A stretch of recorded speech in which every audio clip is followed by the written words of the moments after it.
Hey there, welcome to my channel. I'm Vanilla Lily, and this is something that I like to call VANI Never Sleeps. This is a series where I dive into r/nosleep and find some of the coolest and spookiest stories for you guys to experience together. As I said last time, I might look a little bit different from the previous time that I posted a VANI Never Sleeps story. I do use a customizable model when I stream on Twitch by Suika, and I made a lot of changes since the last time that I recorded VANI Never Sleeps, so I probably look a bit different than last time. I'm still your favorite sneaky rat girl though, so don't forget that. I did have to pause a bit in recording these videos because I've been dealing with a few chronic health issues, but for now I think that I've settled down a bit, at least enough that I'm able to record this episode. I'm gonna hopefully be going back to recording one episode a month. I can't make any promises for now, but that's what I'm aiming for. Today's stories I haven't actually read myself. I went through the top posts of this year and I found 3 stories that sounded really interesting to me, and I want to experience them together with you. I went through the top from this year on nosleep, and I found a story from 6 months ago, a story from 7 months ago, and a story from 2 months ago, so we have a lot of variety in time posting. So today's stories I have: I Died for 6 Minutes in 2003, Heaven Isn't What We Think It Is by Dr. Terrifying. I have My Neighbor Has Been Beckoning My Children from His Window at Night by 11 Velociraptors. And I have I Grew Up on an Island with One Rule, Never Talk About the Other Island by Unwanted Sanity. I did browse through the first couple sentences of I Died for 6 Minutes in 2003, but I haven't read very far, so I don't know anything about it. I am a bit nervous about reading the My Neighbor Has Been Beckoning My Children from His Window at Night story. I don't necessarily enjoy stories that involve children, but we'll see how it goes, what kind of twists and turns that this story takes. And then the island one, it just sounded pretty interesting, like a concept I haven't seen before, but we'll see if it stays that way. As always, if you have any Reddit no sleep stories that you want to hear read out on this channel, you can send them to me. If it has been read a lot, if it hasn't been read at all, as long as I have permission from the author of the story, not necessarily directly to me, but maybe stated on their profile, or like they haven't stated anywhere that they don't want it to be read, then I can read it on here. I will double check any stories that are recommended just to make sure that all authors are okay with their stories being posted. As always, I will link the stories down below in the description of the video, and I will also link back to the profiles, and I will put up little title cards with the story titles on them so you guys can find them. So let's get started. Story number 1 is called I Died for 6 Minutes in 2003, Heaven Isn't What We Think It Is by Dr. Terrifying, posted 6 months ago. With apologies to the religious, I feel my story must be shared. In 2003, when I was 15 years old, my heart stopped for 6 minutes. It happened on an ordinary afternoon, at the point in my daily routine when I walked home from the bus stop. In the 4 blocks between the corner where I hopped off the bus and my front door, I started to feel nauseous. It came on suddenly, without warning. I'd felt just fine all day, ate a lunch of Bosco sticks and marinara sauce. Okay, pause for a second, because that's a goated lunch. That's like something that I would eat. I'm also a picky eater, and this person is in, middle school or something? 15 years old, high school. Yeah, that's something I would eat now, and in high school. Before I had the opportunity to consider alternative causes, I broke out in a cold sweat. Then I felt a curious flutter in my chest. My heart slipped into what I later learned was an episode of ventricular fibrillation. My heart slipped into what I later learned was an episode of ventricular fibrillation. I can't say fibrillation. Ventricular fibrillation. Okay. I became breathless and collapsed. What happened next has been told to me after the fact. I apparently sprawled in the road, where a woman driving a hatchback nearly crushed my skull beneath her tires. Instead, she screeched to a halt, tried to rouse me, then dialed emergency services when she failed to do so. EMS arrived to discover my heart had stopped beating. I was dead, technically. They transported my body to the hospital, and somewhere along the way managed to shock my ticker back to life. Thus began a harrowing weeks-long journey through the American healthcare system that led eventually to an ablation, pacemaker, and mountains of debt my family's still dealing with. But my heart's alright. And thank fuck it is, because what I learned that day has taught me to never thank God for anything. Because for those 6 minutes, as my lifeless body traveled across the city accompanied by 2 paramedics working tirelessly to revive me, my soul transcended our world to visit the hereafter. During my visit, I learned things about our universe that I wish I hadn't. Perhaps in sharing my story, I might help our species prepare for what comes after the expire. It began with light, blinding, white, pervasive. It bathed me, calmed me. It was everything that they tell you about. Beatific, welcoming, the stuff of spiritual experiences. I had the distinct feeling of ascent, like the light was lifting me skyward. I passed through several sets of gates, which my dizzied consciousness hardly registered. Upon reflection, I don't believe they were physical in any sense, and yet I recall the feeling of admittance, as if they might have prevented me from rising had they remained closed. In any event, I arrived in a place without dimension, a place beyond reality. It only made sense while I occupied it. I don't believe a corporeal being can make sense of the astral plane. Something about its intangible existence defies translation. So what I came away with were more impressions than images. I was not alone. Several life forces enclosed me upon my arrival.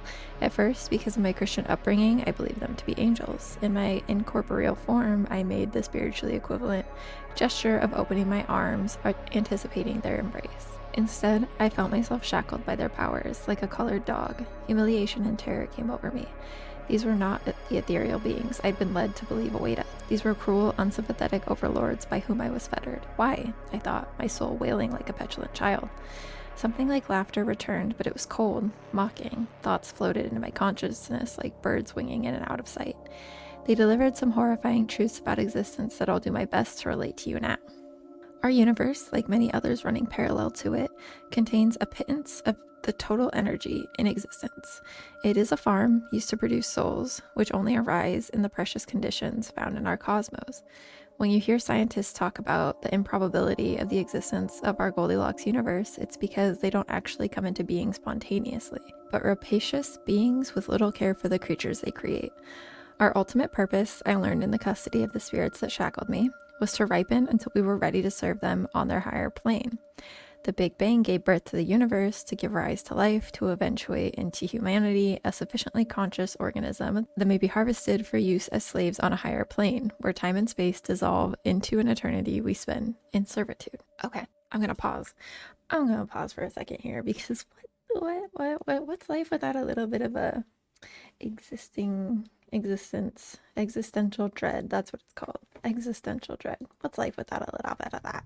Right? 6 minutes in heaven felt like a lifetime, which I spent amusing what I perceived to be a childlike spirit with a penchant for psychologically distressing manipulation. It batted me around like a cat with a caught mouse, reveling in the pain it produced. Physical discomforts we imagine hell inflicting upon us pale in comparison to the torture of soul pain.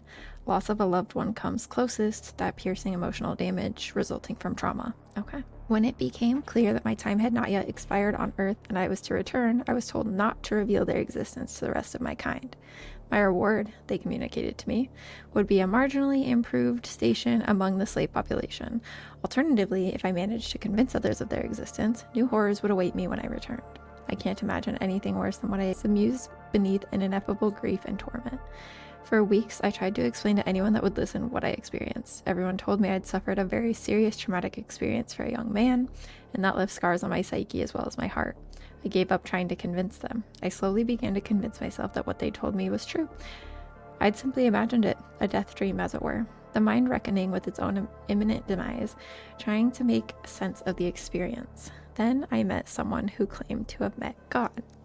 This was a few years later, when the author of a nonfiction book recounting their near-death experience visited my hometown. I won't reveal the author's name, as I don't want to invite a lawsuit, which I'm sure he'd launch against me if he read that I'd besmirched him.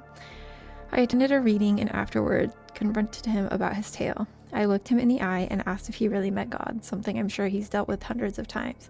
He smiled and nodded, assuring me that yes, God is real and he is filled with love. On a lark, I decided to tell him that I knew the truth, that slavery awaits us all. A flicker in his gaze betrayed his knowledge of the fact. He really had died and visited the afterlife, but lied about it in his book, because he knew the truth of heaven, the horrible place our souls are bound for. Damn. Someone said maybe you didn't go to heaven.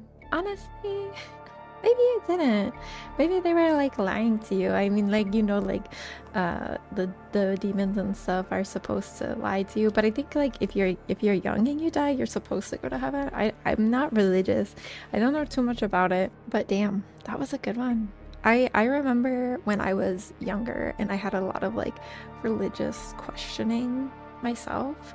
I used to watch videos on old YouTube about people who had quote unquote died and seen actually hell, not heaven, but hell. I think there's an artist who did a painting of it, of what he saw when he died and went to hell. So that was really crazy. And that really made me actually terrified to die. But at this point in my life, I think I've accepted my fate. I've accepted it.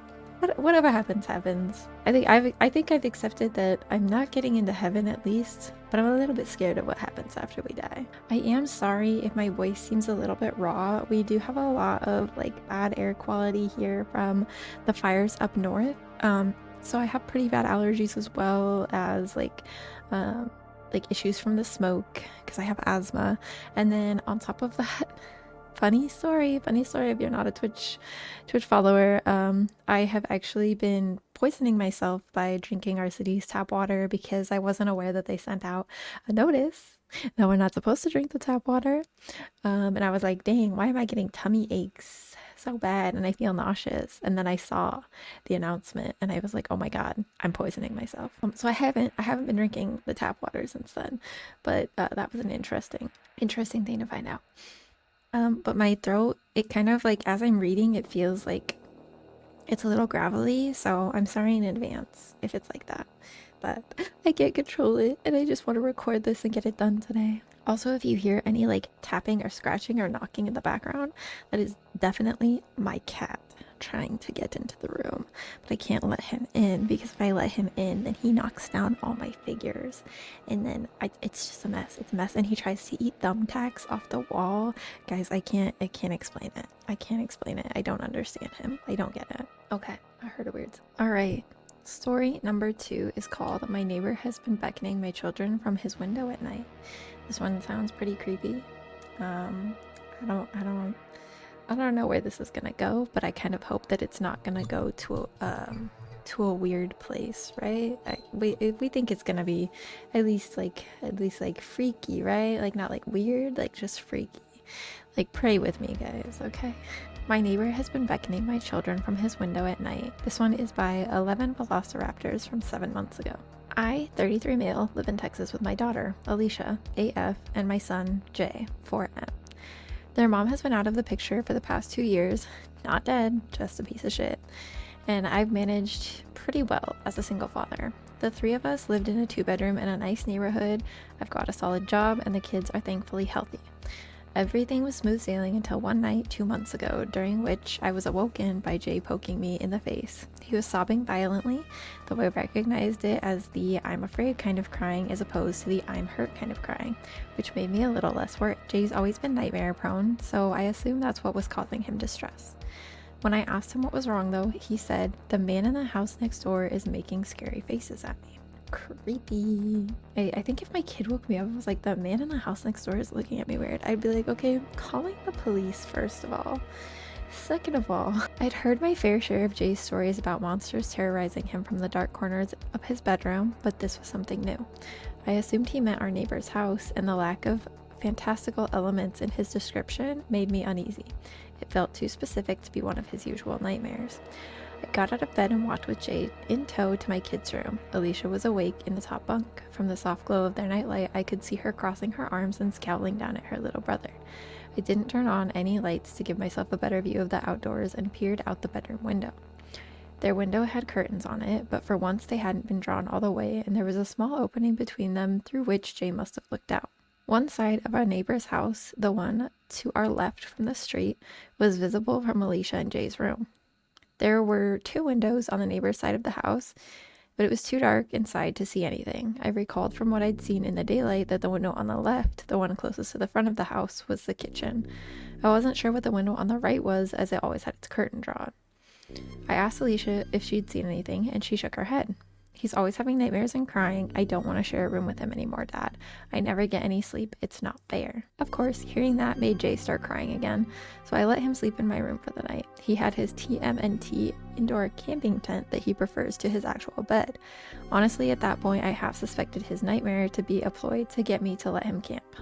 Anyway, I guess I'm a total pushover because he slept in the tent in my room for the next 2 nights. On the 3rd night, I was again woken up, but this time by Alicia, who was standing over me and shaking my arm. That kid hadn't woke me up in the middle of the night for years. When I asked her what was wrong, she said the neighbor was making faces at me. Those words and the fear in my daughter's voice really put me on edge. I closed the curtain when I said goodnight. Did you open them? Only a little, but it's 'cause I heard a weird noise. What did you hear? Alicia couldn't recall exactly. According to her, she had gotten out of bed to see what was going on, and when she lifted the curtain, she saw the light on in the neighbor's window. The curtains in the back room had been drawn back, and our neighbor was standing in his house right up against the window frame. What was he doing? Alicia thought for a moment and then made an expression I'd never want to see on my child's face, or anyone else's for that matter, ever again. I won't do it justice by describing it, but it looked something like this. First, she smiled with both sets of teeth, so that there was a little open sliver between the rows, and then she furrowed her eyebrows.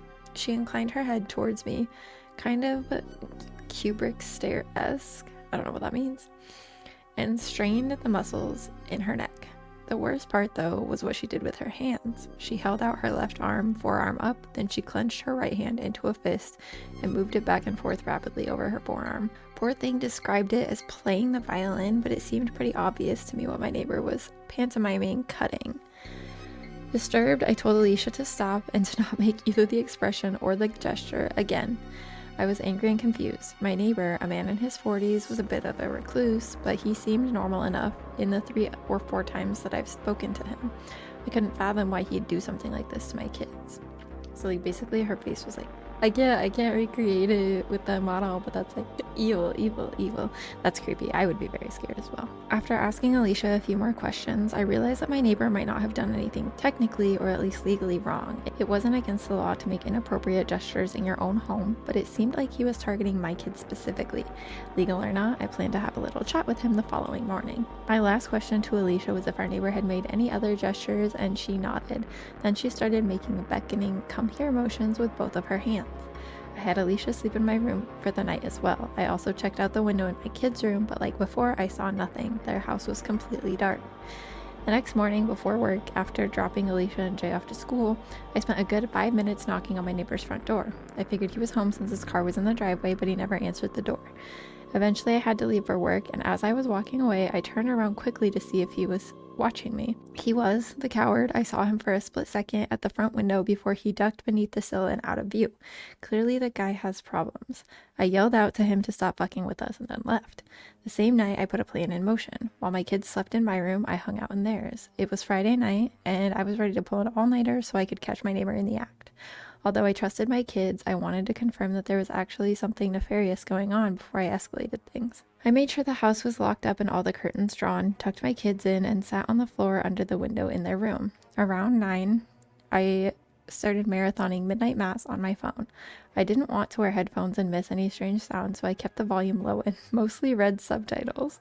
What the fuck is midnight mass? Hold on. I need to know. What is this? An American Gothic supernatural horror television miniseries? I've never heard of this. Oh, it has Rahul in it. Okay, interesting. That seems like a scary show to be watching while you're waiting for a scary thing to happen. At midnight, I started to hear strange sounds. Like Alicia said, it's a bit hard to describe. Best I can do is that it was this low, repeated clicking sound. You know, like the ch-ch sound you hear. Oh, the sound you make to beckon a horse. Like, I don't have a horse. I don't know what the sound is. It was something like that. All I knew is that the sound was undoubtedly coming from a person. After a few minutes of this, the sound switched to what I think was supposed to be a whistle, but it came out all wrong, like someone sucking breath in through their teeth. The sound was so crisp that the neighbor's window must have been open, which was an unsettling thought given that there was only around 15 feet of space between our houses. Certain that the neighbor was at his window, and that this was my best chance to see him, I stood up and pulled the curtain back in one motion. I saw him right away. There was a dim light on in his room, allowing me to see that horrible expression Alicia had made the night prior. It was one thing to see my child's recreation, but it was far more frightening on an adult. His window was indeed open. His arms were stuck out into the cold night, violently swiping against each other in a grotesque mimicry of self-harm. When he saw me and realized he was looking at another grown man and not some poor child, he stopped his erratic motions. His cartoonish grin faded and another more genuine emotion settled over his features: rage. The man grabbed his window and slammed it shut, and then closed the curtains with the same forcefulness. I let my own curtain fall. I was a little shell-shocked, I think. Of course, I was perturbed by the sight of the man, by his face and his movement, and the fact that he'd been doing that for who knows how many nights now in an attempt to frighten my kids. However, another detail stuck out as even more concerning to me, which was the fact that I genuinely wasn't sure if the man I had just seen was my neighbor. I'd seen him so few times in the years I'd lived in that house, and I was having trouble conjuring up his face. Oh no. I sat on the floor for a minute, blood thundering through my ears. I definitely had enough evidence at that point to call the cops, right? Just as I was about to pull out my phone, I heard a tremendous smack against the glass of the bedroom window. After a brief hesitation, I pulled the curtain back again. There were no lights on in the neighbor's house, and there was also no one outside from what I could see.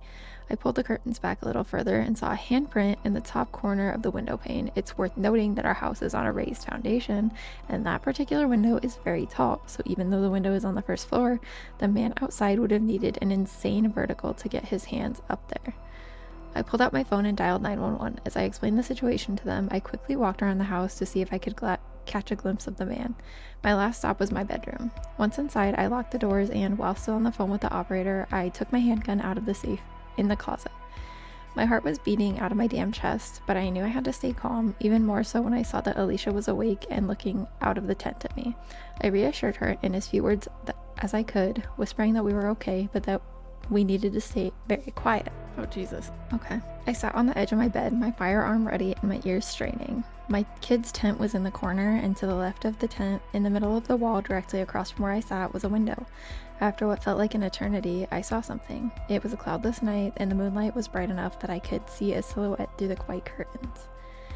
The dark shape was nebulous at first, but became more clear as the man outside stepped closer to the window. Somehow, he knew which room we were in.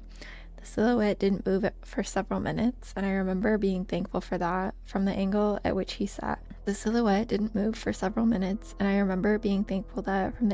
She sat, Alicia couldn't see it. Then something happened that I couldn't entirely wrap my head around. The man stepped back from the glass and raised his arms, making a Y shape with his body and his limbs. Only his arms were far too long. They seemed to be double the length that they should have been, each arm about the same length as his entire body. I thought at first that he was holding something, maybe two pipes that just appeared to be an extension of his limbs, but I could clearly see two hands at the end of the extremities. I could see 5 fingers on each hand, flopping around slightly as the man brought his arms closer to the window. Thud, thud, thud. I stood up and readied myself to shoot, but just then the sounds of sirens pierced the quiet night. The man outside banged his hands against the window one last time, and then it was as if someone had sliced his arms right at the elbows. His forearms seemed to shear right off, and the man took off running before they so much as hit the ground. When the police officers announced themselves, I answered the door and explained the situation to them. 2 officers, a man and a woman, asked me a few questions about my neighbor, which I assumed was necessary to establish probable cause for a search. Once finished, they told me to stay inside with the doors locked while they investigated the neighbor's house. I watched them through the window of Alicia and Jay's room. They knocked on the neighbor's door, and when no one answered, they tried the front door handle. I watched the unlocked door swing open. The 2 looked at each other and then entered. I'm not sure what they found inside that house. All I know is that when they emerged a few moments later, they both looked very disturbed. When I went outside to ask what they had found, the female officer told me simply, "Your neighbor is dead." The rest of the night was a blur of strangers in uniforms filing in and out of my neighbor's home. Some came to my porch afterwards to ask me questions, and none offered me any answers. They moved with tight-lipped efficiency, their faces guarded, their words clipped. At one point, I wandered to the side of the house and found several people photographing something on the ground outside my bedroom window. Before they could ask me to leave, I made out the gruesome shape of 2 human arms. The kids and I have been staying in my parents' apartment for months, and I think everyone, even Jay, is getting tired of the cramped living situation. We can't stay in the house. Alicia's way too traumatized for that, and I wouldn't be comfortable staying there while the murderer is still at large anyway. I want to sell the damn house, but our story going semi-viral is making that difficult. After all, who would want a house that, thanks to the news, has become permanently associated with phrases like dismemberment, and days of torture, and victim barely recognizable as. That's so crazy. So I wonder if, like, it's not. Oh no. So I think that he didn't have long arms. He was holding the neighbor's arms up and using those to slap the window, because when they cut off and they stayed on the ground and then he was dismembered. Oh no. So it wasn't supernatural, it was just a creepy guy. That's so crazy. I hope the cops found him. Dang. I think if I would have called the cops in the first place when my kids said, like, the neighbor, if it was one kid and the kid always had nightmares, I would be like, maybe he made it up in his head. But if it was a second kid who doesn't do things like that, wow. Yeah, and don't move back in there. Definitely sell the house. Maybe for like half of market value. You just need to get rid of that house. Just bye-bye. And don't tell anyone where you're moving. This last story is called I Grew Up on an Island with One Rule. Never talk about the other island. And this is by Unwanted Sanity from 2 months ago. I was born on an island that only really had one rule. The kind that wasn't spoken but lived in people's posture, the way their mouths tightened, the way their eyes avoided a certain part of the sea. We were never to talk about the island across the water. It sat to the east, a half-mile off of our shoreline. You couldn't miss it. You'd see it from almost anywhere on our side, past the docks, over the tree line, from the cliffs on the northern edge, where the goats grazed. It was always there, sitting still, never changing, a piece of land so close you could row to it in under an hour, though no one did. I can't remember a single adult ever naming it, not even once, and if you said something about it, even by accident, someone would shut it down immediately. Not angrily, just firmly, like a flicking a candle out. One time when I was little, maybe 7 or 8, I pointed across the water and asked my mother if anyone lived there. She didn't scold me, she didn't say anything at all. She just took my hand and led me inside, like I'd asked where babies come from or what happens when you die. That kind of silence. Another time, I asked my grandfather if he'd ever been. He was cleaning fish out by the shed. He paused just a second, too long, before saying no, then added, "Never ask about it again." And that was that. It wasn't forbidden in the way dangerous things are forbidden. It was deeper, like the island didn't want to be spoken of. And the people here had agreed to let it be. Our island wasn't big. You could walk across it in a few hours if you didn't stop. There was the village near the western bay, with its stone paths and wood-slatted houses, and the small church where we held the market on Sundays. A few scattered farms, a fishing dock, the old watchtower from before my time that no one used anymore. It was quiet, steady, the kind of place where every door creaked the same way and you knew who'd passed by just from the sound of their cough. The trade boat came once a week, usually just before noon. We never saw where it came from. It always arrived from the mist. It brought flour, salt, oil, iron tools. Letters sometimes, though no one in my family ever got any. It left with barrels of fish and boxes of preserved vegetables. No one ever left with it. Only the trader ever boarded it. He'd pass down the rope to whoever helped him load and unload, but no one else ever crossed the rail. We were a closed loop. We grew up knowing our boundaries, the sea, the woods, the cliffs, and beyond all of that, the other island. Always watching, always ignored. There were 5 of us who couldn't leave it alone. Me, Jonah, Sam, Eli, and Nathan. We were kids just like any others. Too much energy, not enough fear. We ran barefoot through the brush, built slingshots from driftwood, dared each other to knock on the widow's door. We spent hot days pretending to be soldiers and cold nights pretending we weren't scared of ghosts. We stole things, but nothing important. Apple, candies. Once a bottle of wine we didn't even like. We were just loud, restless boys. Jonah was the biggest, tall for his age, shoulders already starting to widen like his father's. He didn't talk much, but when he did, people listened. Sam was the quickest, always the first to climb something, the first to run, the first to joke about things that made the rest of us squirm. Eli was quiet and careful, and always the one who asked what if before we did something dumb. Nathan was clever, sometimes too clever. He'd make up lies so good that we believed them even after he admitted they weren't true. And then there was me. I don't know what I was in that group. I guess I was the one who remembered, the one who carried it the longest. We never said it out loud, but we all watched the island from the rocks by the southern cliff, from the upper fields when the wind cleared the trees, from the shore when we were supposed to be fishing but spent more time staring at the horizon. We'd talk about it only when we were sure no one else was listening. Maybe it's a ruin, Eli once said. Like, people used to live there but something happened? Sam snorted. What, like ghosts? Maybe it's where the trader comes from, I offered. He never says. Jonah said nothing, just stared into the distance. We didn't speak of it often, and when we did, it was always with that half-serious tone kids use when they're testing how far they can push something without making it real. But over time, the idea started to settle, not in our mouths, but in our bones, like it had been waiting there all along. We didn't plan it then, but I think we all knew we would. It was Jonah who said it first. When we were behind the storehouse, the 5 of us perched on a broken cart that sank slightly in the middle, chewing through whatever scraps we'd stolen from our kitchen, salted fish, hard bread, half-rotted apples that still had enough sweetness left in them to be worth the trouble.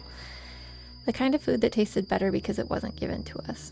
He didn't clear his throat or build up to it. He just said, I think we should go.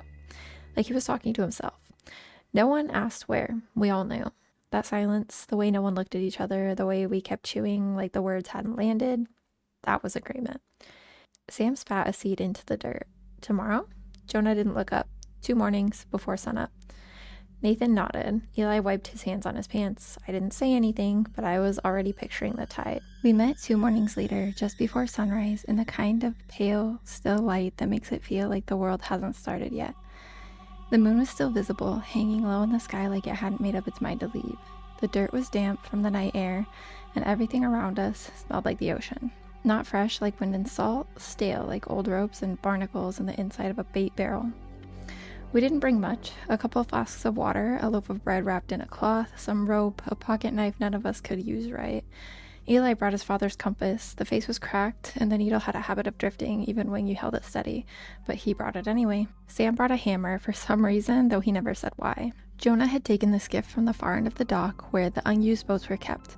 It wasn't in good shape, but it floated. That was enough. It creaked when we pushed it into the shallows, and for a second I thought the sound might carry and wake someone, but the village above us stayed dark. No lights, no footsteps, just a soft hiss of water and the thump of oars against the side of the hull. We climbed in. Jonah and Nathan took the oars first, setting a rhythm without speaking. The rest of us sat in silence. Our backs to the shore, I didn't look back. The water was colder than I'd expected, not freezing, but deep cold, like it came from underneath something.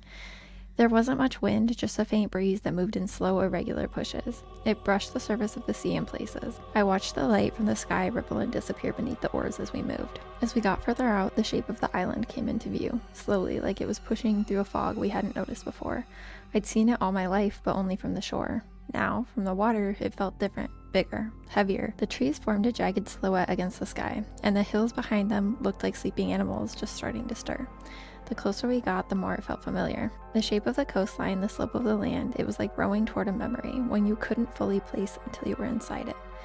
There was a moment, maybe halfway across, where I turned to look behind us and saw that our own island was already fading into mist. A low fog was moving in fast, curling over the water like smoke through grass. The beach, the houses, even the trees gone. Just a soft gray smear behind us. It looked further away than it should have. Fins, Sam said, and he said it too calmly, like he was trying not to cause a stir. We looked. Just to the right of the boat, something slid under the surface. Long, smooth, it passed without a sound. Then another, and another. 4, maybe 5, just below the waterline, circling in wide, slow arcs. I couldn't see their shapes fully, but they moved like they had a purpose. Sharks, Jonah said under his breath. Black tips, I think. Eli leaned forward. How can you tell? Jonah didn't answer. He just started rowing faster. So did Nathan. Neither of them said a word, but the skiff began to lurch forward harder with each pull. Sam reached down for the hammer in his bag and gripped it like it would make a difference. The boat started to wobble with the force of the strokes. Water splashed, the nose tilted. I tried to stay calm, but the air around me had gone thin and every muscle in my body was bracing for something I couldn't see.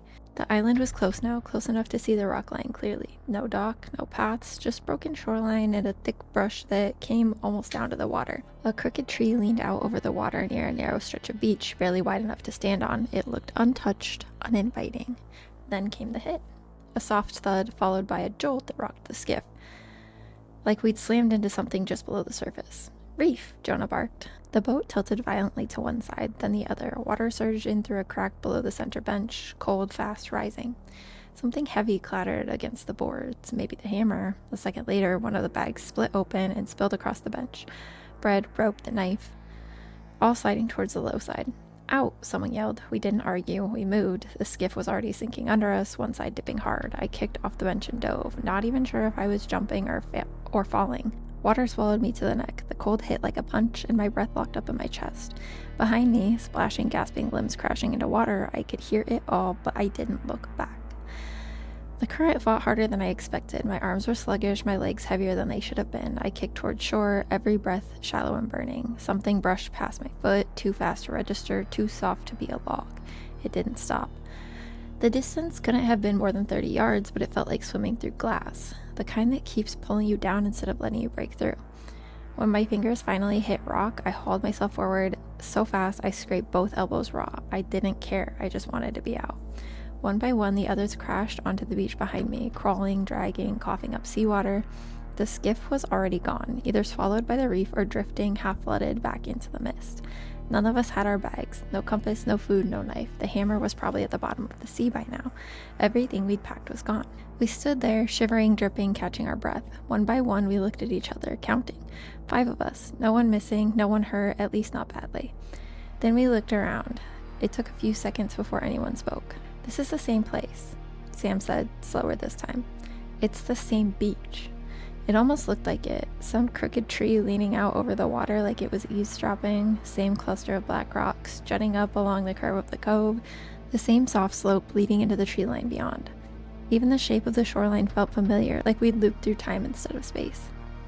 Jonah turned in a full circle, scanning the trees and the shore and then the water again. "We didn't go anywhere," he said. His voice didn't sound angry, it sounded resigned. Eli was squinting at the ocean, his face tight. "We rowed across. We saw the island. We left."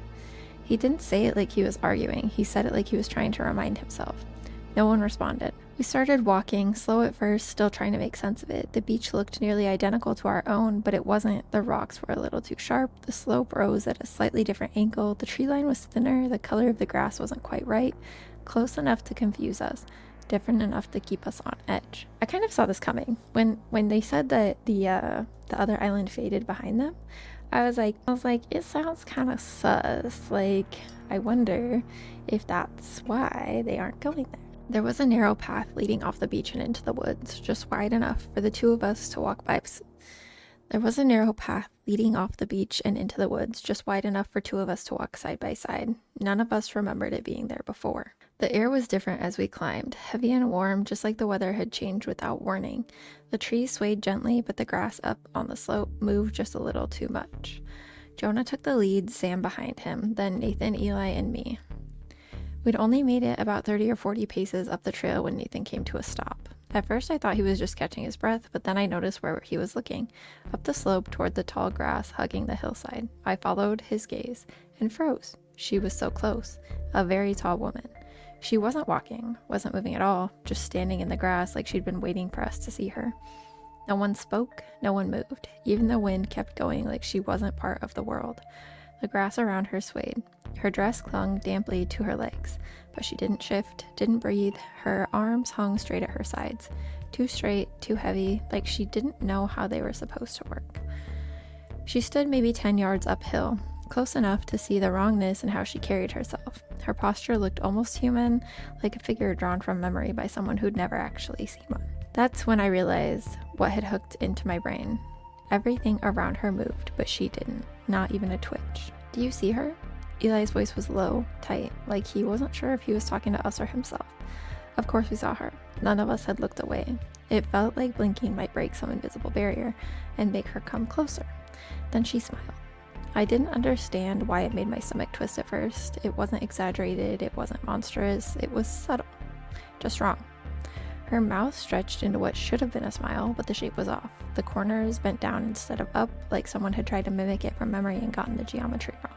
But the rest of her face, the parts that move when you smile, those were perfect. The cheeks lifted, the skin around her eyes crinkled. The mismatch was even worse than anything else. Her eyes were kind, genuinely kind, not cold, not distant. She looked at us the way a mother looks at her children. There was warmth in her expression, and it made my skin crawl in a way that I still can't explain. I can tell you this. If I'd known then what I know now about that woman, I would have turned and swum back out into the water. I would have taken my chances with the sharks. Gladly. She raised her arm. The motion was slow, unnatural, like her joints didn't belong to her. Her hand lifted until one long, stiff finger pointed straight at us. We didn't scream. We didn't run. We just started backing away, careful not to turn around, like we thought not facing her would make things worse. Sam bumped into Jonah, who muttered a curse under his breath. "Why is she pointing at us?" Sam asked, barely audible. Nobody answered. I just kept watching her finger. Something felt off. The angle. It wasn't quite right.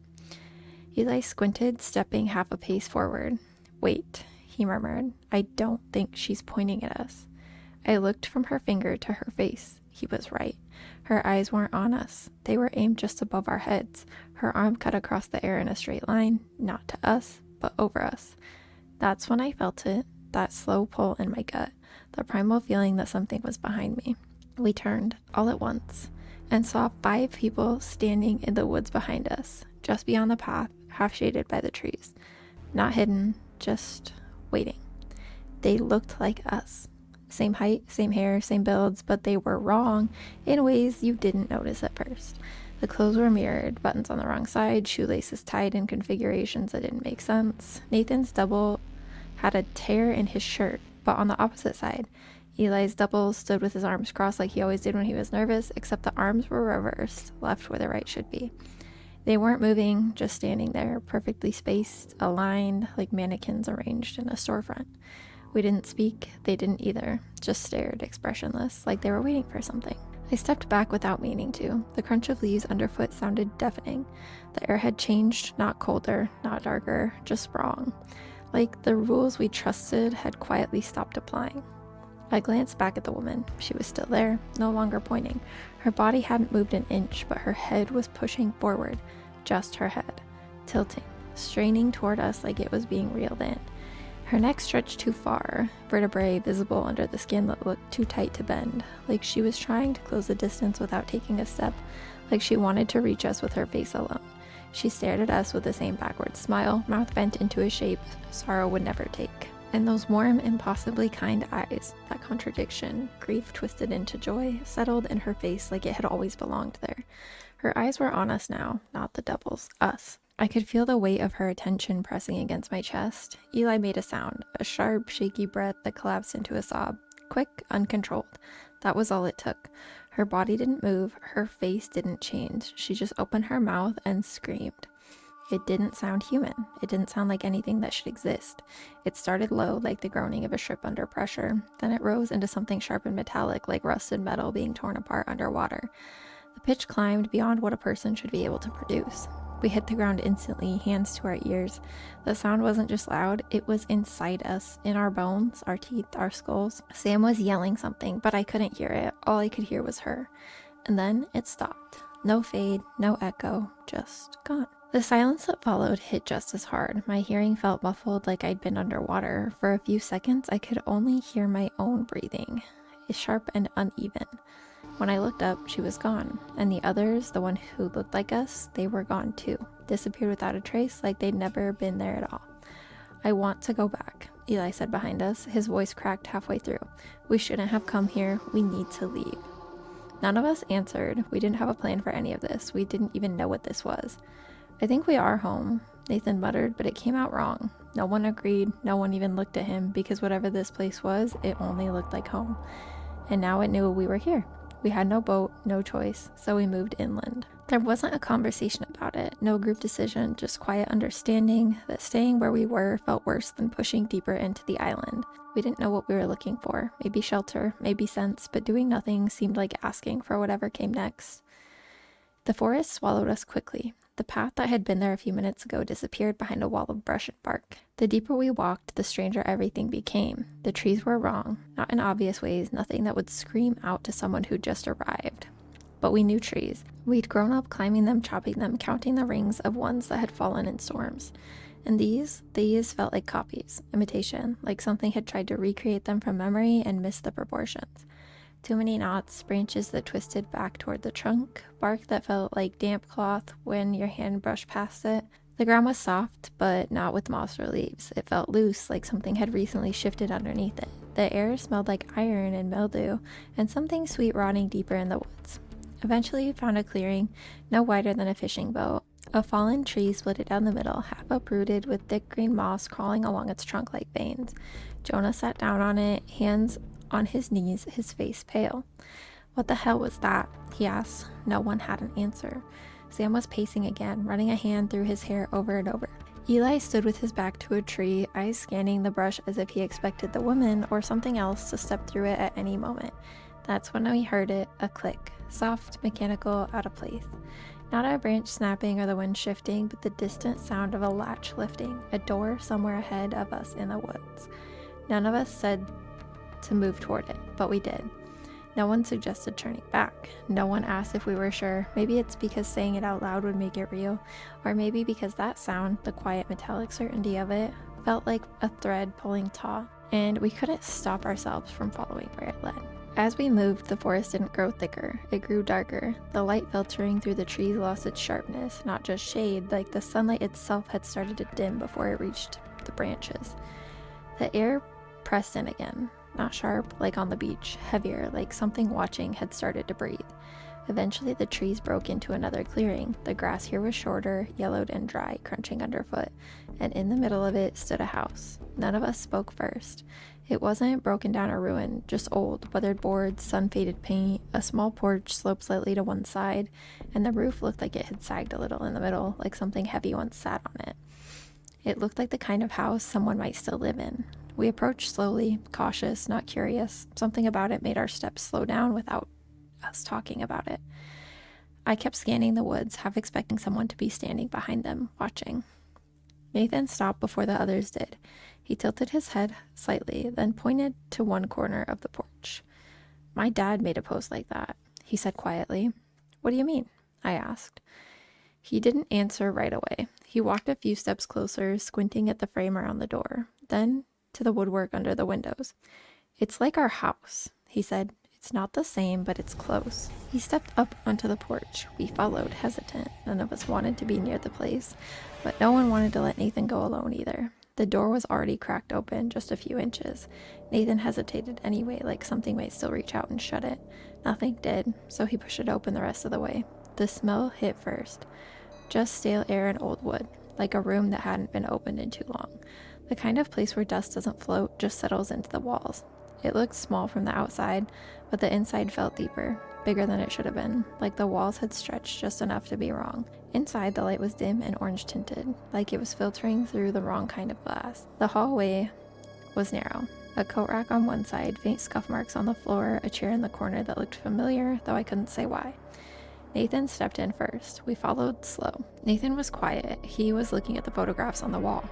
They were of his family, his parents, his sister, him, but everything was reversed. His dad's watch was on the wrong wrist, his sister's birthmark had switched sides. The smiles looked normal at first, until you stared too long, too symmetrical, too wide. To the right, a doorway led into what looked like a living room, mirrored. On our island, Nathan's living room was to the left when you walked in. Here it was flipped, not just the layout, everything. The furniture was the same kind, not identical but close. Same colors, same wear patterns. The clock on the wall ticked just half a beat slower than it should have. The painting above the mantel showed a landscape we all recognized, except the river ran in the wrong direction. "I want to go," Eli said behind me. His voice was barely there. None of us answered, we just kept looking. The room held us, not physically, but in the way that a nightmare does, where the air feels thick and stepping backward might just wake something up. We weren't frozen, just slow, careful. Jonah was eyeing the bookshelf. Eli hovered near the fireplace. I stood by the wall, watching the second hand on the clock stutter with each tick. Sam moved towards the painting above the mantel, staring at it like he expected it to blink. No one talked. We were all too deep in it, scanning corners, studying all the little wrong details, trying to figure out what this place was. Then Sam turned, brow furrowed. "Where's Nathan?" Every head snapped around. He wasn't there. He hadn't made a sound. No footsteps, no door creak. He'd vanished like air. We searched the house fast, calling his name, moving from room to room in a rush that didn't feel loud, just clumsy, like our panic didn't want to make noise but couldn't help it. There were many places he could have gone. The hallway led to a small kitchen, a stairwell, a narrow back room with a locked door. Jonah tried the handle and found it wouldn't budge. No light under the crack, no sound inside. Sam ran up the stairs 2 at a time, Eli and I close behind. They creaked under us like normal stairs. Nothing theatrical, nothing dramatic, but every groan from the wood felt too sharp. Like the house was responding. There were 2 bedrooms upstairs. One was empty except for a bed frame and a window nailed shut. The second had a dresser, a mirror with a cracked corner, and more photographs. A different version of Nathan's family. This time, the faces were missing from some of the frames, blurred out or too dark to see. But no Nathan. When we reached the bottom, Jonah wasn't there. We found him just outside, a few steps off the porch, arms crossed. I checked around the house too, he said, not looking at us. He's not here. We stood there, all 4 of us, facing the house like it might give something back. The door gaped open in front of us, cold air leaking out like it didn't belong to this place. Sam looked at me. Did we go back in? No one replied. Then footsteps from inside. Slow, measured, getting closer. The porch creaked. Nathan stepped into the doorway. Just stood there like he'd never left. His face was blank, his shirt was damp. None of us spoke, no one moved. He stepped forward slowly, one hand brushing the frame like it grounded him. He looked rested, calm. His clothes were the same, but the fit seemed off, like they belonged to a version of him just slightly smaller or built differently. He blinked, squinted at us, then frowned, puzzled. "What?" he said. "Why are you all staring at me?" Eli was the first to speak. "Where the hell did you go?" Nathan tilted his head. "What do you mean? I was upstairs." "We checked upstairs," I said. "Every room." Nathan looked at each of us, one by one. His face was blank at first, but then something shifted. A flicker of a smile that came and went too fast. Not warm, just performed. "I saw you," he said, "through the railing. You were in the hall. You just walked off." That didn't make sense. We'd torn through every room. He wasn't there. No one had seen him, and there was no way he could have missed the noise we made. I was watching his hands. Nathan always rubbed his thumb against his knuckle when he was nervous, a little tick, unconscious. This Nathan's hands were still, relaxed at his sides. He stepped down from the porch. None of us moved. "Are we going?" he asked. Same voice, same face, but the rhythm was off by a beat. Too calm, too smooth. No one answered. We just stared, waiting for something to twitch wrong. I opened my mouth to say something, but I couldn't make the words form. Not the right ones anyway. We just started moving. Brisk, determined, not quite running, but no longer willing to stop. The sky was dimming fast, the woods deepening in color, and everything around us seemed to press in with a quiet that felt more like watching than stillness. Jonah walked up front, Sam stayed beside me, Eli and Nathan trailed behind us, a little slower, not too far back at first. We were almost to the beach when it hit us. A voice cracked open behind us, rasping, high-pitched, like a throat trying to speak for the first time and tearing itself apart in the process. There was the shape of a word, but the sound didn't know how to hold it. We froze. None of us looked back. "Run," Jonah said firmly. That was it. So we ran. Branches whipped our arms, roots caught our feet, the path bent the wrong way more than once, and every tree looked like one we'd already passed. But we kept moving, pushing forward through the tightening forest until the trees finally broke open and we saw it. The dock, warped and crooked, half sunken at the far end. A boat was tied to it, not the one we'd taken, but something older, narrower, still afloat. We stopped at the edge of the road, right next to the boats, and turned. I checked to make sure that everyone was still with us. Eli was not. I watched the clearing, expecting to see him jogging up behind, cursing or out of breath, but the bend in the path was still empty. I watched the clearing, expecting to see him jogging up behind, cursing or out of breath, but the path stayed empty. We waited. A few more seconds passed, then we heard it. A scream, ragged and sharp, echoing through the trees like it didn't belong to a voice, but something breaking. Not words, just pain. Jonah moved first. He stepped away from the boats, 1 foot towards the woods. And that's when she appeared. She walked slowly from the bend of the clearing, circling into view. Cradled in her arms was Eli. He was still screaming, his body writhed, legs kicking, hands clawing at her shoulders. She didn't struggle. She didn't even seem to notice. Her arms were wrapped tightly around him, pulling him against her chest like a mother calming a child in the middle of a tantrum. Her face was fixed on us, not Eli, not the forest, just us. Her eyes never left ours, like she wanted us to see everything. And we did. The same downward smile carved her mouth into a deep, strained curve. It looked like the expression had been sculpted into her face with wire, pulled tight and wrong, but her eyes told a different story. Soft, glassy, full of warmth, like she was watching something beautiful unfold. As she held Eli tighter, her lips quivered slightly, as if the shape was difficult to maintain. Her cheeks twitched, like they couldn't decide whether to frown or laugh. She was trying to be gentle. She wanted us to know that. Eli was screaming, but it wasn't just fear, it was pain. Real pain, the kind that stops sounding human. His arms pushed against her shoulders, clawing, slapping, nothing that made a difference. His legs kicked out violently, his whole body thrashing like an animal in a snare, the heels of his boots barely scraping against the dirt as he was being held up. And still she looked at us, like we were the ones she was holding. Sam made a sound, half a sob, half a curse, and stepped forward. Jonah grabbed his arm. "We can't," he whispered, his voice cracking. "We can't." But we all took a step anyway. I did. I felt my foot move before I meant it to, like something in me couldn't stand still and watch. Then Eli screamed again, louder this time, high and desperate, raw at the edges, the kind of sound that burns your throat even when you're not the one making it. He kept kicking, kept trying. She didn't even flinch, didn't tighten her grip suddenly. It wasn't violence, it was pressure, steady, controlled, like she was soothing him into silence, one bone at a time. His screams of agony unraveled into a choking, broken gasp, like even his voice was giving out. Then we heard it, a single crack, subtle, quiet, like a thick branch snapping underfoot. Eli jerked once in her arms, then stopped moving. His head lolled against her shoulder. His arms dangled at her sides, empty of fight. She didn't stop smiling. She held him there, still watching us, her eyes locked onto ours, like she wanted to see what we'd do next. Her fingers brushed his back in slow, meaningless circles, like she was soothing him to sleep. Jonah stepped backward first, then Sam. I followed. I didn't even think, I just moved. The boat scraped against the rock as we pulled it into the water. Nathan hadn't spoken. I looked at him once, just once, and I wish I hadn't. He wasn't crying, wasn't breathing hard. He was standing completely still, watching her. And there was something small and soft at the corner of his mouth, an attempted smile, just enough to be seen, just enough to be wrong. We climbed off the boat, pushed off. No one looked back except me. She was still standing at the edge of the trees, Eli's body limp against her chest.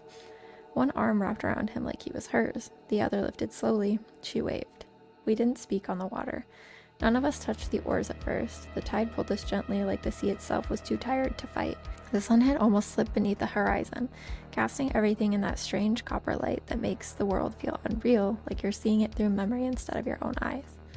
Jonah finally took one oar, Sam the other. I sat in the middle, arms locked around my knees, staring at the ripple patterns trailing behind us. I don't remember when we lost sight of the mirrored island. I just remember the moment the real one came into view. The same island we left, same houses, same hills, same docks, but we didn't come back whole. One of us was dead, and one of us came back wrong. There was a crowd at the shoreline, people from the village, parents, a few older brothers, a grandmother with her arms folded tight. They weren't shouting or pacing or scanning the horizon. They just stood there like they'd been waiting. The boat scraped against the sand. Hands reached out. My father, Sam's mother, Jonah's uncle. They helped us out without a word, their eyes flicking from face to face counting. When they didn't find Eli, no one said it out loud. They just knew. His mother began to cry, quiet at first, then sharp and shuddering. His father stood behind her, unmoving, staring past us at the horizon like he was still hoping to see his son come into view. One of the older villagers, maybe the priest, maybe just someone who'd done this before, put a hand on her back and gently led her away. She didn't resist, she just let herself be led, walking like someone made out of paper. Someone reached out for Nathan and pulled him ashore, calm and deliberate. His mother rushed forward next, throwing her arms around him, clutching him so hard that it looked painful. She was crying too, but it was different. Her hands twisted in the back of his shirt, but her face stayed tense, like she was trying to convince herself this was really him. Like she already knew she'd have to let go again. Nathan didn't hug her at first. He stood stiff for a second, then slowly he wrapped his arms around her. When she pulled back to look at him, something shifted in her face. Her hands stayed on his shoulders, but her fingers had gone stiff. Her eyes scanned him like she didn't recognize what she was holding. Nathan smiled. "You're holding me like I died." His voice was almost playful. Almost. He let out a small laugh, quiet, thin, like he wasn't sure if the joke had landed. It was too practiced. It started too fast and ended too late, hanging in the air like it didn't know when to stop. His smile stayed in place, but it didn't settle right. The corners of his mouth began to pull down instead of up. At first it looked like a twitch, then it kept going, bending further, stretching the muscles in his face into that same strained expression we'd seen on her, a smile that was trying to mimic joy, but failing to get the geometry of it. His eyes didn't match. They looked heavy, glassy, and full of something that didn't belong in a smile. Regret maybe, or grief. He wasn't afraid, just resigned. Like something inside him understood what came next and didn't try to fight it. His mother let go of his arms. She took a step back, one hand covering her mouth. Behind her, the others had already started to move. They didn't raise their voices, they didn't argue. It was as if the whole village had already made peace with what needed to happen. A few men stepped forward. Jonah's uncle, Sam's father, a neighbor I didn't know by name. Nathan didn't resist, he didn't ask why. He just stood there, shoulders low, his eyes still on his mother. One hand reached for his sleeve, another for his collar. They escorted him to the sea like they'd done it before. No ceremony, no shouting, just the sound of the tide and the low murmur of footsteps on wet sand. Oh. They held him under until the waves stopped moving around them, and then they let him go. I still wonder if the real Nathan died in that house, or if we left him there, alive, watching us walk away. Sometimes I think what came back with us wasn't pretending. I think it believed it was him. We begged our parents to send someone back, a boat, a search party, anything, but they just looked through us like we hadn't spoken, like we hadn't seen what we saw. By the next day, no one even said his name. That was crazy. I get like, it's like, I don't know, it's like another dimension, basically. It's like maybe they tried to like summon a god or something, and it was like, all right, here you go. That's all you get. I don't know, those were all so good. I think that, I think the last one was my favorite. I think like the uncanny valley of it really like hits. I think that hits for me. That is all the stories I have for you today. As I said, I will link the stories and the authors below so that you can check them out and maybe read them, or if they have any other works, you can check those out sometime. Thank you everyone for hanging out and listening as I read these. Again, I'm sorry. My voice definitely felt super gravelly as I was reading through them. I don't know, when I started getting into reading them, I was like, dang, why does my voice feel like this? I don't feel like I'm reading these right. Like I said, I'm gonna try to upload these like maybe once a month, but we'll see how that works out. I hope you guys enjoyed these stories. If you have any others you want me to read, just make sure you leave them down below so I can check them out. Have a wonderful night. Bye.